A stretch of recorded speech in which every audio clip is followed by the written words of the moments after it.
back to service class. Okay, line number 59. If user ID equal to null, return null. So use the parenthesis everywhere. Okay. After if statement, else statement, even if there is a single line, use the parenthesis. Okay. Curly braces. Mandatorily. Agent registry is there. App.get URL app util, that's fine. You are using the existing method. 66 line number 3. Okay. 69 is also okay. Java.util. It is not required. You can remove that java.util. Okay. And also you can there are so many in streaming API, there are so many ways to efficiently create hash map and put the information. Okay, so you can check all those things. Like I have tried to use all those things in the transformer layer, so you can check and you can see how we can leverage JDK 17. Okay. Right. Okay. To write the like better code. Okay. Line number 17, normalize email. I'm not going through all these things. Now here the line number 79. Here is the problem. So you are actually here creating a REST client and then you are posting all these things. You don't need to do this, because here the major concern here is that you are not sending any access token in the header. Correct? Right. So that means, first of all, whatever request you are sending, if agent registry API, if those APIs are secured, you won't be able to access it from here. It will be blocked because you are not sending any access token. Now, if you want to send the access token from here, you need to fetch that access token, correct? So again, you will have to repeat the code. So that is the reason what I have done.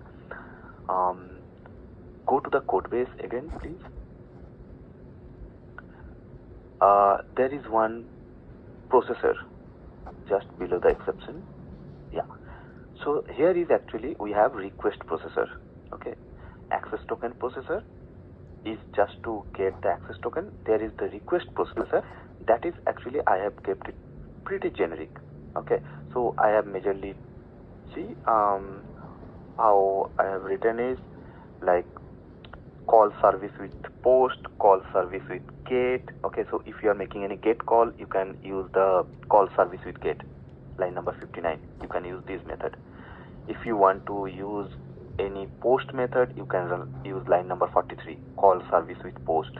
Right. Okay, and these are synchronous call. Okay.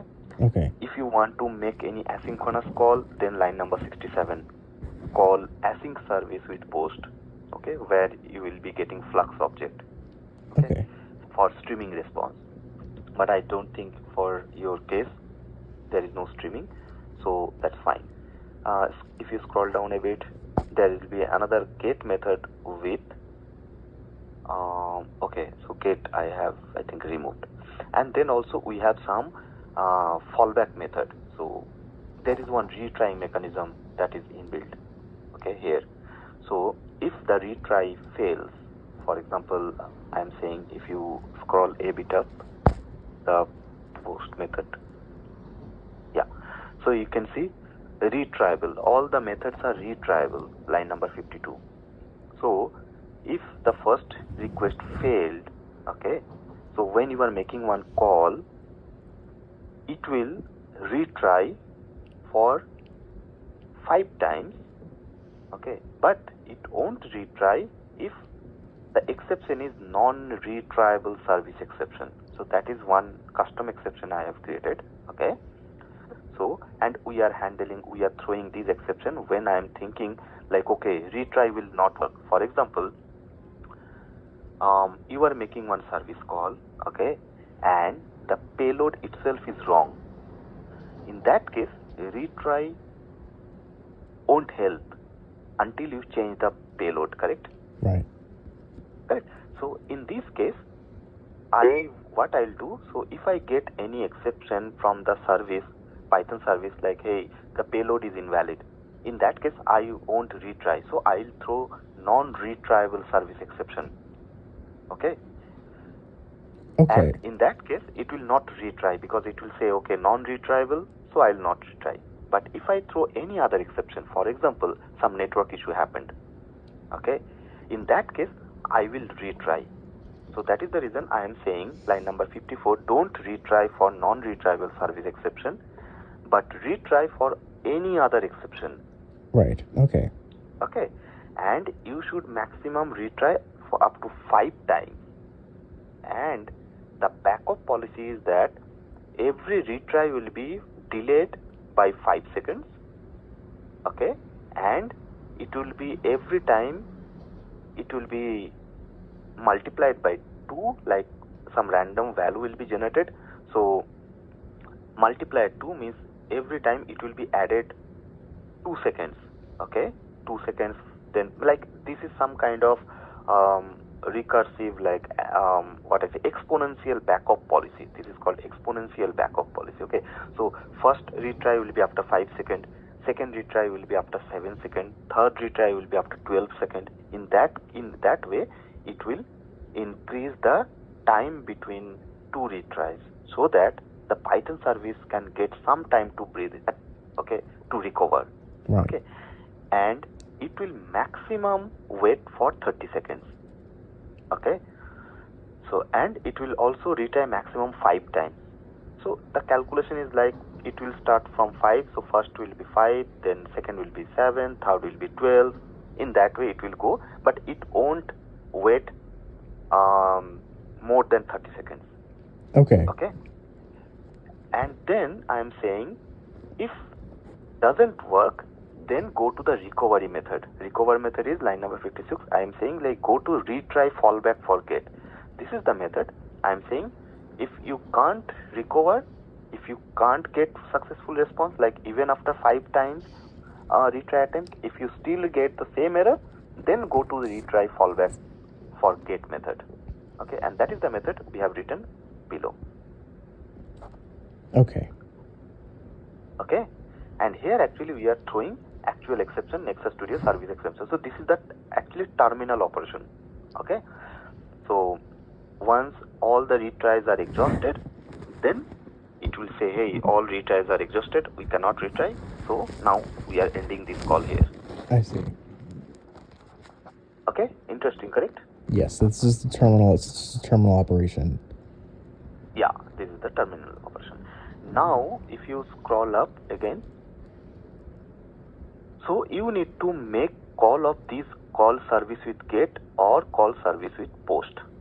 Okay, and here if you see the definition, we are doing the same thing, REST client dot post. Okay, and then I am saying URI, whatever URI, there is one method called, one parameter is called support param. Support param is the all the details you will be sending here in this map. As a map, you will be sending URI. Okay, Okay. you will be sending the transaction ID. Okay, you will be sending any other details like what kind of response it will return. Okay, Okay. what kind of request you are sending, what kind of error it will be. Okay, so all these details you will be sending. So response type you will be sending, like what. So if you go back to your method, I can give you one example. So what you are returning, API response, correct? Yes. Line number 79, you are eventually returning API response, sorry, agent response. Yes. Correct. Yes. Agent response you are returning. So the first parameter will be agent response dot class. Okay. So the first one would be okay. Yeah, the response type. In the method, that is the response type I am saying. Let me quickly share my screen, okay, so that I can. Where we are.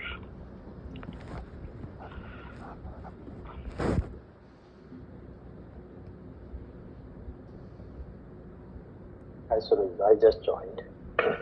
Hey Sachin. Are we on safe side? We need to make some changes, Sachin. Okay.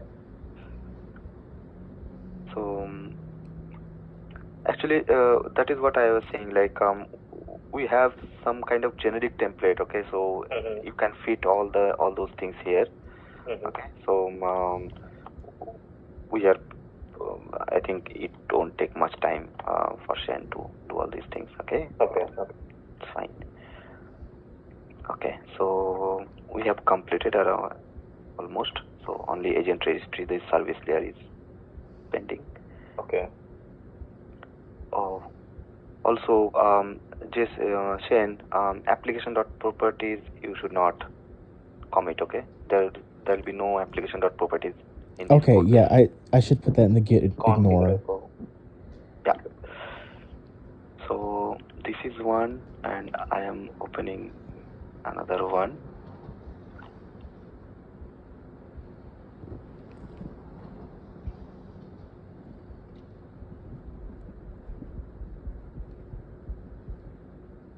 Okay.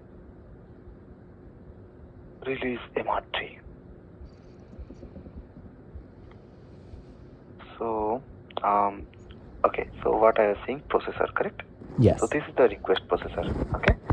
So call service. So if you see the call service with post and call service with get, so when we are making any post call, definitely we'll have some payload, correct? So we have used generic here. Okay. Concept of generic. So everything is dynamic. Whatever you will be sending, based on that, it will work. Okay. So let's. I think you are making get call, or what call you are making? It's a get. Post. Oh, post. No, this is post. So see, this is post call, and it has some body payload, correct? Yes. So what you will have to do, you will have to make call to this post call. This will be the payload, the first request. Okay, sorry, first parameter. Second parameter is that response type. Here the response type is agent response, because that is what it is returning, correct? Yes. So agent response dot class will be the second parameter. Third parameter is error type. So here if you see request processor, so I'll come to this error type later. Okay. Okay. And then support param. Support params, as I said, like these are the whatever these are the things, no? X user ID, X user email, URL, X user roles. All these things are support parameters. Okay. Okay. Support parameters is nothing but whatever we need in order to build that request. That is Okay. actually support params. Okay. So you can see the so here you can see so URI. So support param dot URI I am taking for the to set the URI, which URI to call, correct? So if you see the support parameters and then header, so header you can see we are sending authorization bearer token. So here I was saying like you don't need to do anything because this is already inbuilt here. So it will automatically fetch the access token from Nexus Auth, okay, and then it will set it in your request.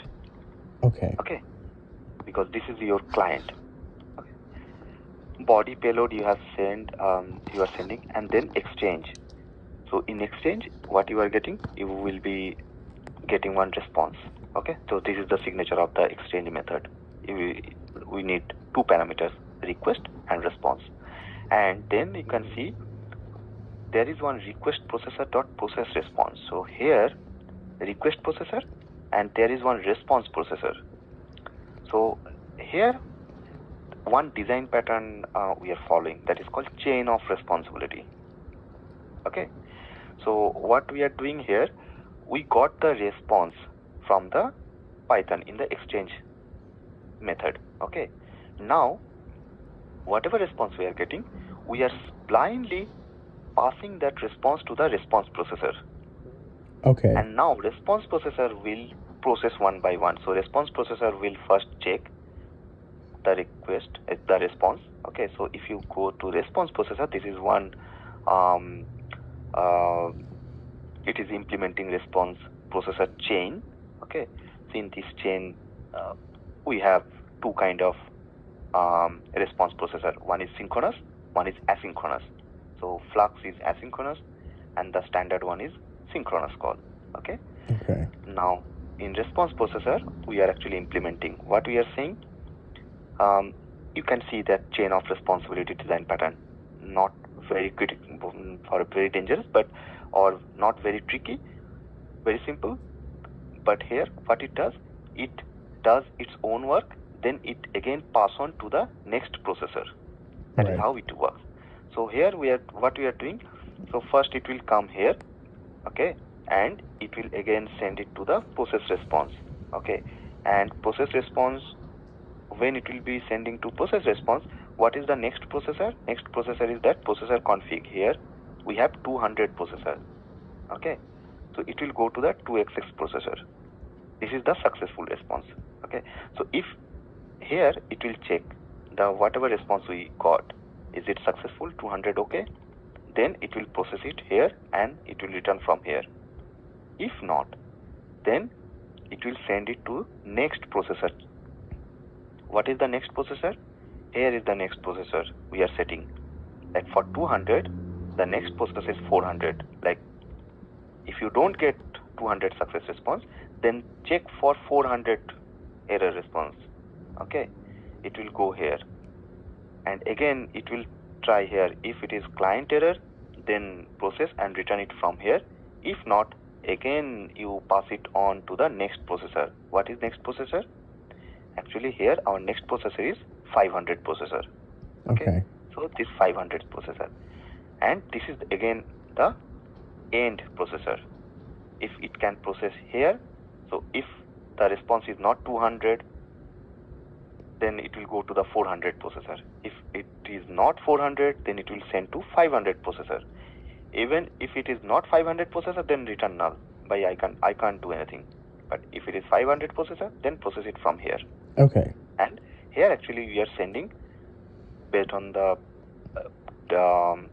requirement. We are sending non-retrievable or whatever service exception. Okay. We are Okay. sending from here. So in this way it works. So you need to incorporate these things so that you don't need to write all these things. So you will be simply calling the request processor. You can follow any of the existing service layer. Okay, take the smart search one. Okay. Okay.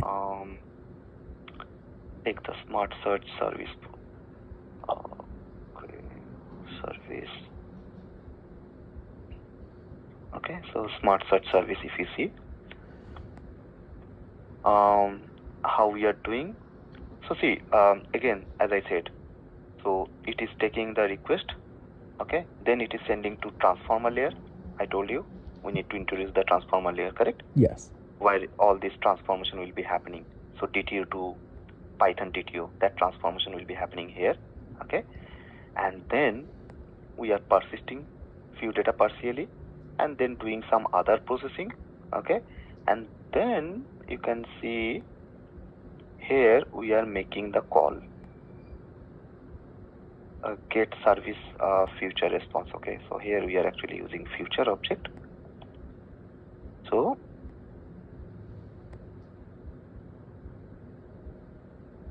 yeah, this is completable future time handle, and then okay, this is the actually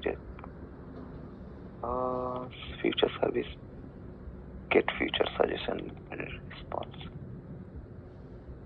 completable all. Okay, so request and query service request.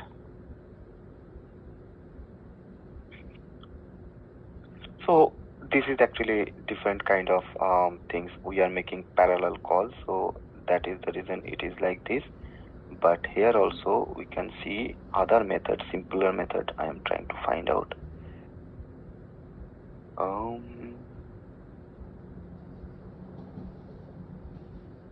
Here, okay. So for example, this is the request, okay. So how it is building the request, so support param. So in that way you can create. So what we are doing, support, we are creating the support param. So this is get call. Let me show you the post call. That would be easy to understand. Feedback transformer, find by transfer, yeah, send service to. So here you can see we are creating the support parameter, like setting the URI and the transaction ID, because these are the two things we need here. And then here we are calling the request processor, then call service with post, and here we are sending all these parameters. Okay. So feedback request, feedback service response, search error. So what kind of error it is? So It's in a that feedback server. Yeah. way, yeah. So this is feedback service here we are maintaining. So these are the parameters. So this will be simple like this. Okay, so you just need to write these two lines and it will handle all these things. Okay. Authentication, access token, and sending the request, handling the response. Okay, and finally we will get the final response, and it will do all these retrying, the fallback. Okay, and then it will also handle the exceptions, different kind of exceptions it has. So you don't need to write all these things. Okay. Okay, so you'll be getting that final response, and then because here you are not handling any exception, correct? You No, can yeah. receive different kind of exception, so that also you need to handle. So don't need to write those code, everything is there. Okay. Got it? Yes. Similarly for update agent also you are making the same call, no need to do, you need to follow the same pattern. Okay, Yes. this part I will check again. So I don't know if I don't know what is the what was the requirement here, but it looks very odd. So if we can move it to some other method, or if we can make some generic things. Okay. What I was trying to do here was it's a put request. So what it just basically allows for the payload to be dynamic, so that they can only include the field that they're updating, and it would still accept the payload. But it is very verbose, and I need to find a way to make it more dynamic, I think, or just yeah. So try to write this, because else Sonar will also complain. Okay, because this method is too large, correct? So try to write some reusable smaller method, private methods. Okay, so that you can reuse it from multiple places. Yeah. Okay. For example, if you see the request processor and response processor, no, so you will see how we are logging and all these things, correct? So for example, response, for example 500. Okay, so error message, we have created one method and we are using. So log service, is being called from multiple areas, correct? Right. So we are making it parameterized and creating one simple private method. Okay, you got the idea somehow? Like you can refer the existing code. Okay, just check. So one thing I just want to say, the error type. Okay, so this error type, no, you can see we have one error service where we are actually saving the error.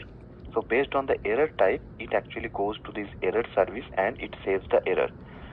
That is where we may need to make some change. But so here, so error service, you may need to make some change here, like you will have to add another, because if you are we are capturing all the errors, okay, against the transaction ID. So you may need to add another if else condition, okay, for config studio error. Okay, you can go through these things, pretty simple. So because see, when we are getting any error from smart search, we have a different schema. When we are getting any error for conversational AI, we have different schema. Now both the schemas have one table called error table. So when we are getting any error response from smart search, I need to save it in smart search error table. When I am getting any error response from conversational AI, I need to save it within conversational AI's error table. Okay, similarly you can add another table in your config studio. Okay, and you can add this if else condition here, like, and then you can say like, okay, config studio error, okay, and that will be the error type you will be passing in. Okay, and based on that error type, you will be making another method here, and there you will be saving the error in your config studio error table. Okay. Okay, I think it is a bit complicated. Let me show you quickly. So we have different schemas, correct? We have conversational AI schema, for example. We have Nexus Studio schema. We have Smart Search schema. So if you go to the Smart Search tables, so here you can see we have one table called search error. Any error coming from Smart Search, that should be saved here. Okay? Okay. Now, similarly, for conversational AI, we have another table called conv AI error. Any error related to conversational AI must be saved here. Correct? Right. Okay. Now the problem is that we are using the same request and response processor, correct? So these method we are using the same request and response processor, correct, for Smart Search and conversational AI. Yes. So I need to segregate. I need to tell the error service like where to save this error. Correct? That is based on the error type, the class type. Based on the class type, it will decide in which schema, in which table it needs to save the error. Okay. Correct? So as of now we have two. That is why that if else condition, you will have to add another if else condition if you are going to introduce an error table for your agent registry errors. Okay. So I just need Got to it? create a custom exception class for the agent registry. Not Here? exception class. You can check entity class you will have to create. Oh, So, right. Yeah, you will have to create one entity class like conv AI error we have, correct? And that is actually bind with transaction ID. So everything can be found against the transaction ID, like how many errors. For example, it retried for 4 times, correct? So I need to save it against that transaction ID. Okay, these are the transaction ID and it failed for 4 times. Okay. So I'll get all those details from this error table. Okay, so similarly, you will also have to add one error table, okay, for like agent registry error, something like that, and you need to add that condition in this class here in error service. Like, hey, if you get any error type called agent registry error, then save it in this. So you need to copy this method, for example, and you need to save it. So here actually we are saving the data into the table. Okay, I see. Got it? Yes. So the app constant. Yeah, I see. You're saving that transaction ID with the Yeah. there. Yeah.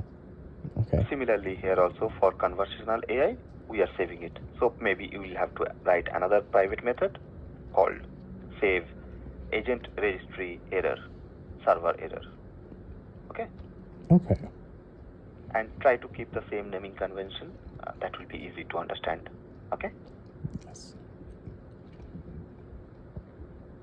Okay, so maybe we can meet on Monday again if you have any question. But as of now, you can start making those changes, and then we'll again sit and we'll see. Okay? Okay. Thank you. I think I have a better understanding now about what I need to do. Yeah, I only need to check one thing, that validator part that I didn't get a chance to check. I need to leave now. So I don't think this will work. So only the AG admin should be here. This should not be here. Okay. Okay. So I told you, in the web security config file, if you see, it says like how we are actually extracting the role, correct? So here, if you see, it is taking last underscore. Whatever is available after the last, so get the last word after the last underscore. So that will be treated. So it will never match with this. AG. Yeah. Yeah, correct. So it will not match with this. It will be only this will come. So it should match like this, correct? Yeah. So remove this part and also this part. Okay. Okay. you can see the other validators. Okay, other validators we have is admin. So write like this is AG admin, something like that. Okay. Okay, we can write. See, here we have the reviewers only. The last word after the last underscore. Okay, here we have admin and admins. So is admin is already there. Along with that, you need to add the other one. Okay. Okay. Yeah. Okay, I need to leave now. I'll try to add the comments by today, end of the day. Okay, so that you can refer those comments and you can start working. Okay. Okay. Thank you so much for your time. No problem. Chalo, we'll meet you on Monday maybe. Yes. Sounds good. Okay. Thank you. Bye.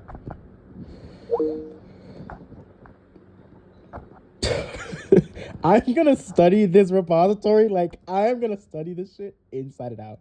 I'm gonna know everything about this code base by Monday. I'm gonna be an expert on every single thing. Okay.